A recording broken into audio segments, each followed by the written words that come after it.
Do you ever have those moments where life just seems to be playing a cruel joke on you? Like you're sitting there thinking, universe, we good, and then the universe decides to drop a bowling ball on your dreams? Well, that's exactly what happened to our buddy Dan. Just your average guy trying to live his life, cast a line and maybe catch a fish or two. But the world had other plans, particularly the plans of the overly enthusiastic HOA. Yeah, you heard right, the Homeowners Association. They're like the neighborhood traffic cops, except instead of directing traffic, they direct your life. If you're living in a neighborhood, chances are you've had an encounter with the HOA. Those folks who stand guard at the gates of your gated community, ready to pounce on any violation of the 365 rules they seem to have. Picture this, you're sipping lemonade on your porch, minding your own business, and then suddenly you see a little yellow sticker on your car. You open it up and there's a message that reads, "Your grass is 1.7 inches longer than regulations allow.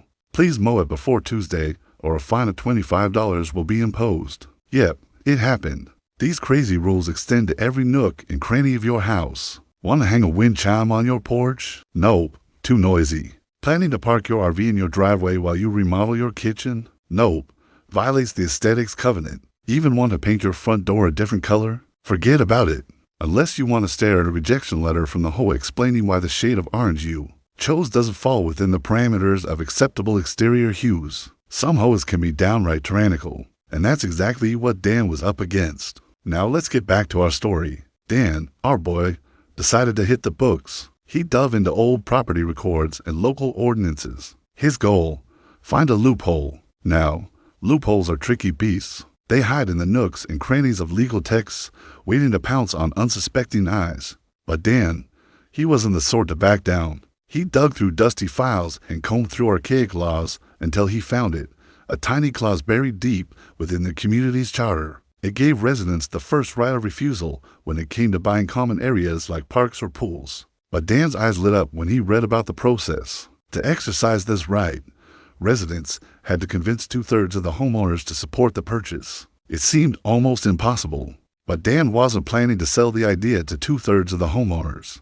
He just needed to convince himself. His plan was audacious, bordering on crazy. He would buy the entire HOA lake, not just the lake bed, the water, the fish and all. It was a long shot, but Dan wasn't playing for sure bets. He was going for broke. In a bold move straight out of a legal thriller, Dan decided to initiate the process to buy the lake. The wheels of justice, or in this case, property law, can grind slowly, but they grind exceedingly fine. After months of navigating legalities, the day finally arrived. Dan stood before the judge with the deed to the lake in his hands. It was his. The judge, a bespectacled woman with a no-nonsense demeanor, handed Dan a thick stack of papers. "Sign here," she directed. Dan carefully scrawled his signature at the bottom of each page. As he did, a sense of triumph washed over him. This was more than just a piece of property. It was a symbol of victory. Dan held the deed like a trophy. He might have been the only homeowner in that community who understood its value. With the lake now officially his,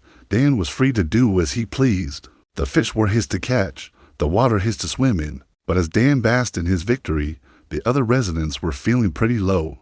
Their beloved lake, once a common space, was now off limits. Many saw the writing on the wall. Dan wasn't just a resident. He was now the lake boss. He had the authority to decide who could enjoy the water. Rumors spread like wildfire. People whispered about Dan's audacity, some with admiration, others with resentment. It became the talk of the town. Amidst all this commotion, one man quietly observed. Jonathan Blackwood, the head of the HOA, known for his iron fist and love for convoluted rules, wasn't taking this lying down. He was plotting his revenge. Meanwhile, Dan was busy transforming his backyard oasis into a private paradise. He built a dock, installed a hot tub, and stocked the lake with rainbow trout.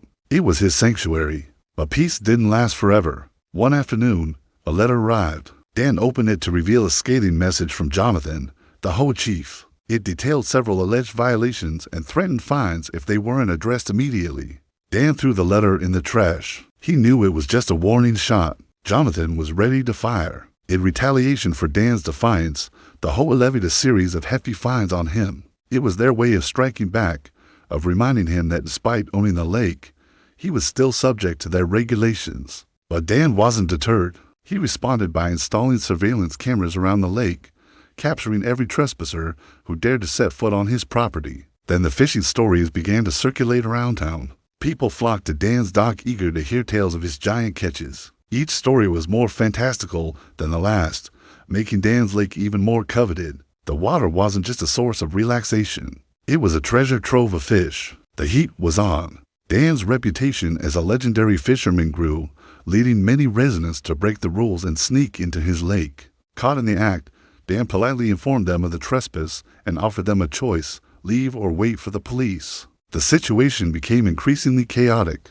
turning Dan's private haven into a battleground between him and the HOA. He wasn't just fighting for his own rights. He was standing up for anyone who loved the lake. But the final showdown was on its way. The stage was set for the ultimate showdown between Dan and the HOA. Dan, armed with his quirky sense of justice and a mountain of evidence, confronted the HOA in court. The courtroom was packed with residents eager to witness the spectacle. Dan presented his case, pointing out all the ways the HOA had overstepped their authority. He detailed the fines, the surveillance footage, the sheer audacity of their actions. The tension in the room was palpable. Everyone knew this was a historic moment.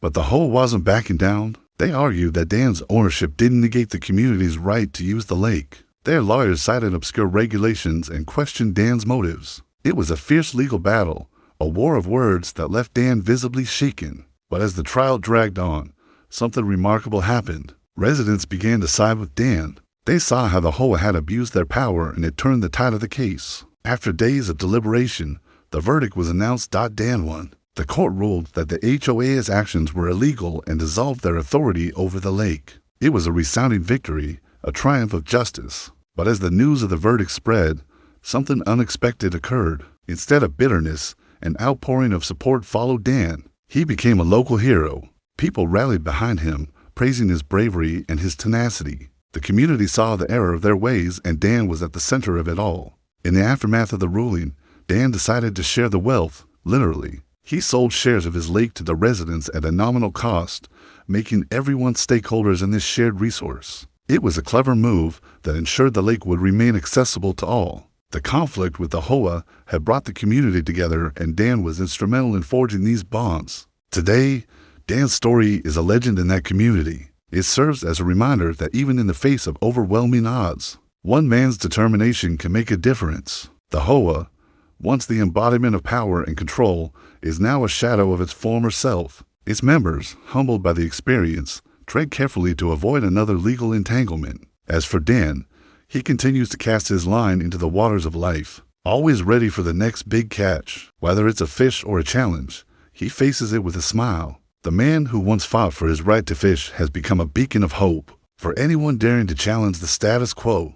Dan's Lake may be a place of relaxation and recreation, but it also stands as a testament to one man's fight for freedom and justice. And that's our story for today. Do you have a story you want to share? We invite you to visit our website and submit your story. Who knows? Your story might be the next one we feature. Don't forget to like this video and subscribe for more content like this. Thanks for watching. See you in the next video.